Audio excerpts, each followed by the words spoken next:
La parole est à Madame Géraldine Bannier pour le groupe démocrate. Ma question s'adresse au ministre du Budget et des Comptes publics. Monsieur le ministre, la filière hippique est en émoi. En cause, un amendement initial du gouvernement qui prévoyait de faire passer la taxe sur le produit brut des jeux de 6,5 à 7,5 % pour le pari hippique mutuel et de 6,5 à 15 % pour les paris en ligne. Les conséquences pourraient être désastreuses. Pour rappel, le système actuel est vertueux. 75 % des enjeux sont reversés aux joueurs, 16 % servent à financer la filière, font vivre l'écosystème des éleveurs, entraîneurs, propriétaires, jockeys, drivers, LAD. En 2023, le PMU a enregistré 9,3 milliards d'euros de chiffre d'affaires sur les enjeux hippiques et 837 millions d'euros ont été redistribués aux socio-professionnels.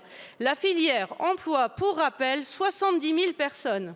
Les acteurs des courses hippiques, déjà fragilisés par la hausse des charges et une fuite vers les paris sportifs, pourraient subir une baisse des allocations, avec une perte de revenus de 20 à 25 %. Beaucoup mettraient la clé sous la porte. Ils craignent aussi un impact sur le fonds éperon qui soutient des projets innovants de la filière équestre. Les courses nous font vibrer et animent nos territoires. Elles sont partie intégrante du monde rural. Tout ça en plein air.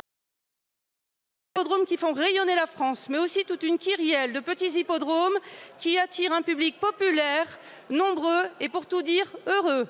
Mes collègues le savent aussi, messieurs Blanchet, Cosson, Martineau, Madame Poueyto, etc. Comment continuerez-vous à accompagner le PMU pour maintenir son dynamisme, l'aider à dégager de nouvelles ressources, à la veille d'une forte mobilisation des acteurs de la filière prévue jeudi? Que pouvez-vous leur dire pour les rassurer? Je vous remercie. Merci Madame la députée. La parole est à Monsieur Laurent Saint-Martin, ministre en charge du budget et des comptes publics.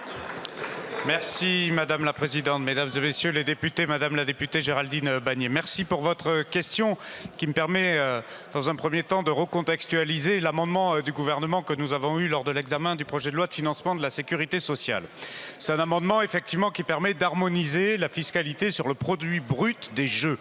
Pourquoi? Parce que la volonté du gouvernement est de pouvoir harmoniser mais aussi augmenter, et c'est assumé, la fiscalité sur les jeux les plus dynamiques en termes de consommation, mais aussi les plus addictogènes. Et c'est dans ce cadre-là qu'effectivement, des jeux en physique dans les casinos, mais aussi beaucoup les paris sportifs en ligne, ont vu une proposition de harmonisation et d'augmentation de la fiscalité de ces jeux.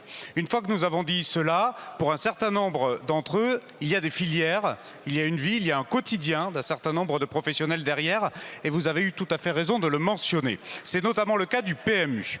Le PMU, dans le cadre de cet amendement, voyait l'augmentation de la fiscalité du produit brut de ces jeux passer de 6,9 % à 7,5 % pour les paris dits en lieu physique et de 6,9 % à 15 % pour les paris en ligne. Sauf que, Madame la députée, vous l'avez dit, et avec le député Blanchet, et avec le député Woerth, et avec la députée Louwagie, en séance publique, vous nous avez alerté sur la réalité qu'il y avait derrière le PMU. Le PMU, d'abord, finance la vie agricole de notre pays à hauteur de 600 millions d'euros par an.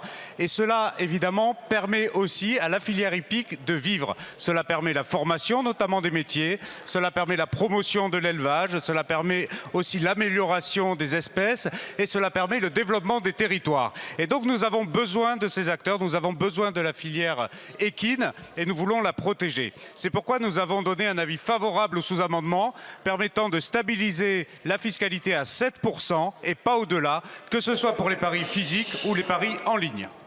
Merci beaucoup, Monsieur le Ministre.